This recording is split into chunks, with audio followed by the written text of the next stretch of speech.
Hi friends, welcome to Sri Shakti 777 YouTube channel. In time, on time, just in time, have been able to, should you have had, would you have had. ఈ వీడియోలో మీరు ఇవి నేర్చుకోబోతున్నారండి.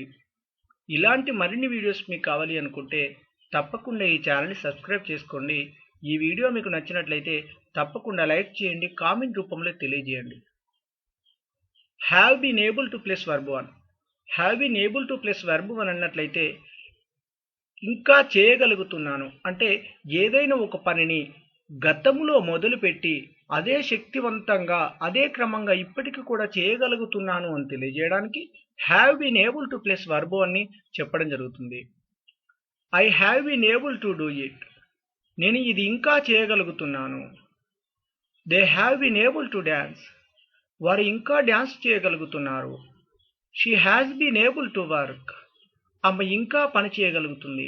ఇలా ఏదైనా ఒక పనిని కొన్ని రోజుల క్రితం, కొన్ని సంవత్సరాల క్రితం, కొద్ది కాలం క్రితం మొదలుపెట్టి అదే అటువంటి శక్తివంతంగా ఇప్పటికి కూడా అదే శక్తివంతంగా అదే క్రమంగా చేయగలుగుతున్నాను అని తెలియజేయడానికి have been able to plus verb అని చెప్పడం జరుగుతుంది. ఇన్ టైం, నిర్ణీత సమయానికి ముందు అంటే ఒక సమయాన్ని మనం నిర్ణయించాము అంటే ఆ సమయానికి ముందు అని తెలియజేయడం జరుగుతుంది. Do you come here in time. సమయానికి ముందే నువ్వు ఇక్కడికి రాగలవా.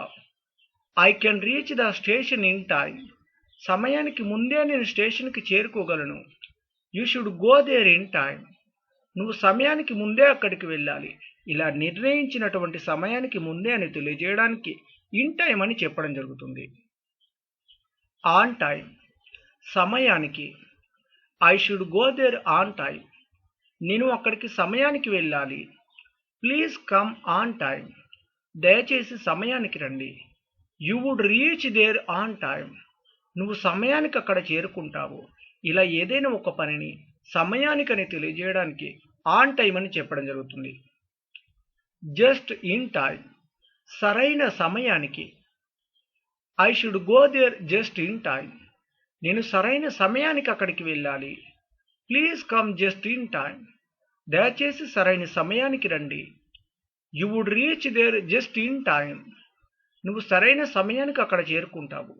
ఇలా సరైన సమయం అని తెలియజేయడానికి జస్ట్ ఇన్ టైం అని చెప్పడం జరుగుతుంది. షుడ్ హ్యావ్ హ్యాడ్ అని అన్నట్లయితే దగ్గర లేదా కలిగి ఉండాల్సింది. గ్రామర్ పాయింట్గా చెప్పాలి అంటే దగ్గర కలిగి ఉండాల్సింది అని చెప్పడం జరుగుతుందండి. She should have had money. ఆమె దగ్గర డబ్బు ఉండాల్సింది. I should have had a bike. నా దగ్గర ఒక బైక్ ఉండాల్సింది. You should have had a phone. నీ దగ్గర ఒక ఫోన్ ఉండాల్సింది. షుడ్ హ్యావ్ హ్యాడ్ అనేది పాస్ట్ గురించి, గతం గురించి తెలియజేయడానికి షుడ్ హ్యావ్ హ్యాడ్ అని చెప్పడం జరుగుతుంది. అంటే ఇప్పుడు కాదండి, గతంలో నా దగ్గర ఉండాల్సింది అని చెప్పడానికండి. వుడ్ హ్యావ్ హ్యాడ్, దగ్గర లేదా కలిగి ఉండేది. అంటే గ్రామర్ పాయింట్గా చెప్పాలంటే కలిగి ఉండేది అని చెప్పడం జరుగుతుందండి. She would have had a car. ఆమె దగ్గర ఒక కారు ఉండేది. I would have had some money. నా దగ్గర కొంత డబ్బు ఉండేది. You would have had own house. నీకు ఒక సొంత ఇల్లు ఉండేది. అంటే దీని అర్థం ఏమిటి అంటే వుడ్ హ్యావ్ హ్యాడ్ అంటే గతము గురించి తెలియజేయడానికండి, పాస్ట్ గురించి తెలియజేయడానికి.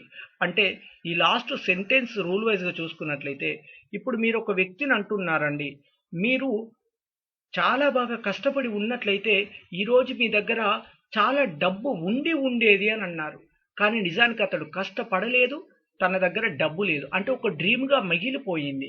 ఇలా ఏదైనా ఒకటి గతంలో మీరు చేసి ఉంటే మీ దగ్గర ఉండేది అనే అటువంటి కలిగి ఉండేది అని తెలియజేయడానికి వుడ్ హ్యావ్ హ్యాడ్ అని చెప్పడం జరుగుతుంది. Thanks for watching. Please do like and share.